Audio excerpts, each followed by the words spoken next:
Lauryn Hill, the rise, the fall, and the truth behind her disappearance. Will there be another chapter in Lauryn Hill's story, or was her departure from the music industry inevitable? Recently, she's been calling out the media for sensationalizing her cancelled tours and missteps. But is there more to the story than what meets the eye? A star in the making. Lauryn Hill wasn't just a singer, she was a movement.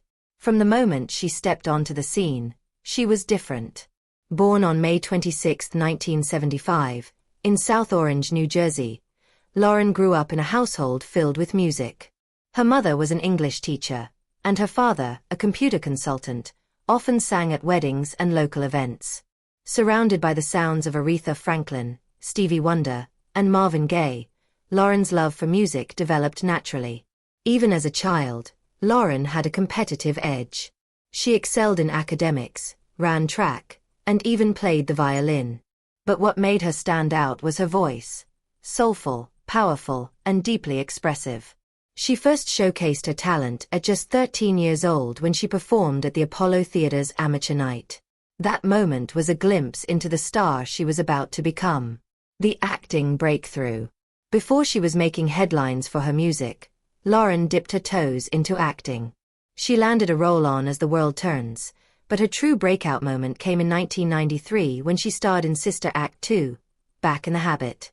As Rita Louise Watson, a rebellious yet immensely talented student, Lauryn stole the show. Her performance of Joyful was unforgettable and showcased the world her extraordinary vocal ability. Hollywood took notice, and acting offers poured in. But Lauryn had other plans. Her heart was set on music. The Fugees, a cultural phenomenon. Lauryn joined forces with Wyclef Jean and Pras Michel to form the Fugees. The group brought a fresh blend of hip-hop, reggae, and soul, setting them apart from anything else in the industry. Their first album, Blunted on Reality, 1994, didn't make much of an impact, but it laid the groundwork for what was coming next. Then came The Score, 1996, and everything changed. The album sold over 22 million copies worldwide, making it one of the best-selling hip-hop albums of all time. It won a Grammy for Best Rap Album, and its biggest hit, Killing Me Softly, turned Lauryn into a superstar. While all three members contributed, Lauryn was the undeniable star. Her voice, charisma, and storytelling ability captivated audiences, making her the heart of the group. But behind the scenes, tensions were rising. Lauryn and Wyclef's personal relationship was complicated.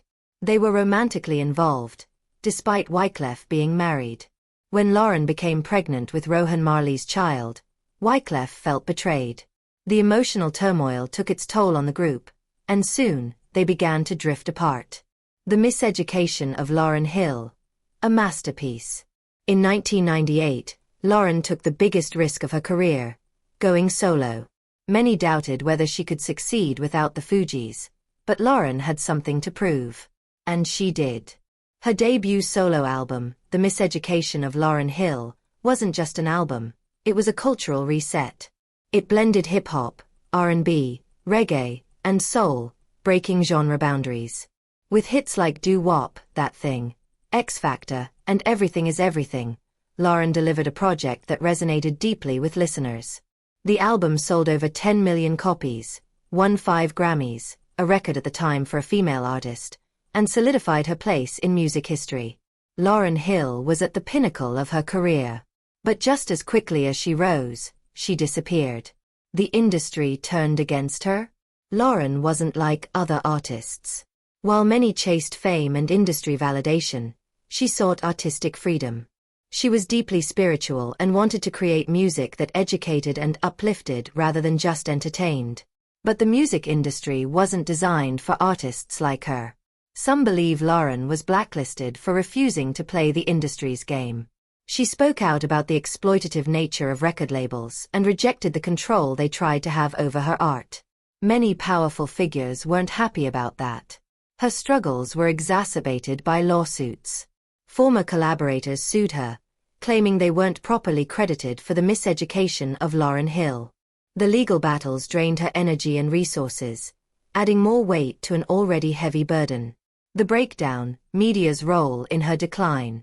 As Lauryn withdrew from the spotlight, rumors swirled.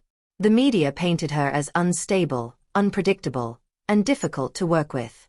Reports of erratic behavior, cancelled tours, and legal troubles fueled the narrative that she was falling apart.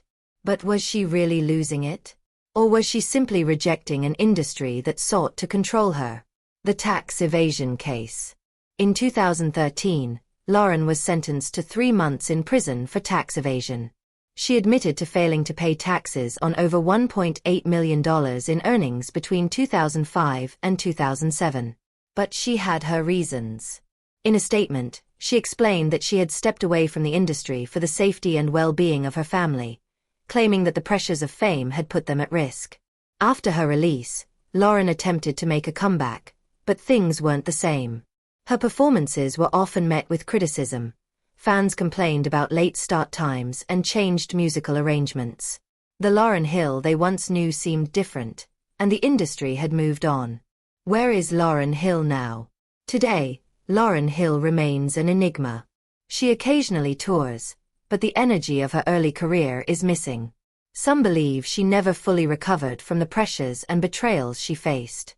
Others think she simply walked away on her own terms, unwilling to compromise her integrity for fame. Regardless of where she stands, her impact is undeniable. The miseducation of Lauryn Hill remains a timeless classic, and her influence can be seen in countless artists today. Will Lauryn Hill ever return to reclaim her throne? Or has she already said everything she needed to say? Only time will tell, but one thing is certain: her legacy is forever. The moment it hit, it was clear, this wasn't just an album. This was a cultural shift. With songs like Doo Wop, That Thing, X Factor, and Everything is Everything, Lauryn Hill masterfully blended hip-hop, R&B, soul, and reggae, creating something deeply personal yet universally relatable. The album wasn't just a hit. It was a phenomenon. It debuted at #1 on the Billboard 200 and went on to sell over 10 million copies in the US alone. Then came the history-making moment. Lauryn won 5 Grammys in one night, making her the first woman to ever do it. That night, she didn't just win. She cemented herself as the queen of hip-hop and R&B. But just as quickly as she rose to the top, everything started to fall apart. The same industry that had praised her? They were about to turn on her. And soon, Lauryn would learn the hard way what happens when an artist refuses to be controlled. The music industry is ruthless. There's always a price for fame, and a lot of people believe Lauryn refused to pay that price. She spoke openly about how fame felt like a trap, how she just wanted to make music her way. But the industry, they weren't about to let her. The more Lauryn pushed back, the more the industry shut her out. And then, the lawsuit happened. In 1998, the miseducation of Lauryn Hill was being celebrated as a raw, deeply personal, and introspective masterpiece. It was presented to the world as Lauryn's unfiltered vision, straight from her heart, her experiences. But just as the album was reaching iconic status, a lawsuit dropped that would shake the very foundation of her career.